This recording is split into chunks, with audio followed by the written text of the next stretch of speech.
მოგესალმებით ყველა ჩემს არხზე, იმედი მაქვს რომ ყველანი ხართ ძალიან კარგად, გერთვებით საფრანგეთიდან, ჩვენთან არის საშინელი სიცხე, ასე ვიტყოდი, პირადად მე ძალიან ცხელა, გვაქვს 25-26 გრადუსი ამჟამად და რაც ჩამოვედით, მას მერე სულ ასეთი სითბოა, ასე მგონია რომ აპრილი კი არა, ივლისი ან აგვისტოა. დიდი იმედი მაქვს რომ დღეს მაინც შევძლებ ვიდეოს გადაღებას და ამ ვიდეოსგან რაიმე მაინც გამოვა. დღეს ვაპირებთ ეკლესიაში წასვლას, რომელიც მდებარეობს სასახლესთან და ასევე სასახლესაც გავივლით. ასევე ვგეგმავთ რომ ხინკლები მოვამზადოთ და მეტი გეგმა ჯერ არა გვაქვს. ახლა ველოდებით ნანას სამსახურიდან უნდა გამოგვიაროს, წავალთ ეკლესიაში და შემდეგ ისევ ნანა წავა სამსახურში. მოკლედ სულ 2 საათი გვაქვს დრო და უნდა მოვასწროთ ეკლესიაში მისვლა 2 საათი. ეს არის დედაჩემის ულამაზესი ბაღი, ტიტებმა და ზოგიერთმა ყვავილმა უკვე გაიხარა. როგორც ვიცი, აქაც არის დარგული, რომელიც რამოდენიმე თვეში ამოვა, ყვავილები და ეს არის მარწყვი. ასეთი ბაღია 2, აი ამხელა და აქეთ მხარესაც ვიცი რომ რაღაც არის დათესილი, ოღონდ არ ვიცი რა. რამოდენიმე თვეში უნდა ამოვიდეს წესით და ლამაზი ჯუჯებით. გავუყევით გზას, მივდივართ ეკლესიაში, აქაურობა არის სასწაულად ლამაზი და ულამაზესი ბუნება სასახლეში მისასვლელად.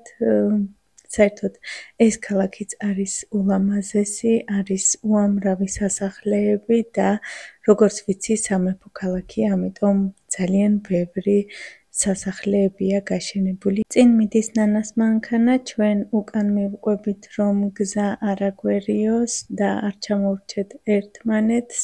აი მოვედით ულამაზეს სასახლეში, აქვე გავაჩერეთ მანქანა და გავუყევით ფეხით. ჯერ ვნახეთ სასახლე გარედან, სამწუხაროდ ვერ მოვახერხეთ შიგნით შესვლა დროის უკმარისობის გამო. შემდეგ სასახლის ეზოში ვისადილეთ, მოვაწყეთ პატარა პიკნიკი და ისევ გავუყევით გზას ეკლესიამდე. სასახლე არის უზარმაზარი, ჩემი აზრით 2 დღეა საჭირო რომ მთლიანად დაათვალიერო. შიგნიდან და გარედან არის ულამაზესი და არ ვიცი რატომღაც შიში მიტაცებს იმაზე ფიქრით თუ როგორ შეძლეს რამოდენიმე საუკუნის უკან ასეთი სილამაზის აშენება ყოველგვარი თანამედროვე ტექნიკის გარეშე, ზუსტად ისეთი ტექნიკის, როგორიც ახლა გვაქვს.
სასახლის გვერდით აღმართზე არის გაშენებული ეს ულამაზესი ეკლესია, რომელიც ასევე რამოდენიმე საუკუნეს ითვლის.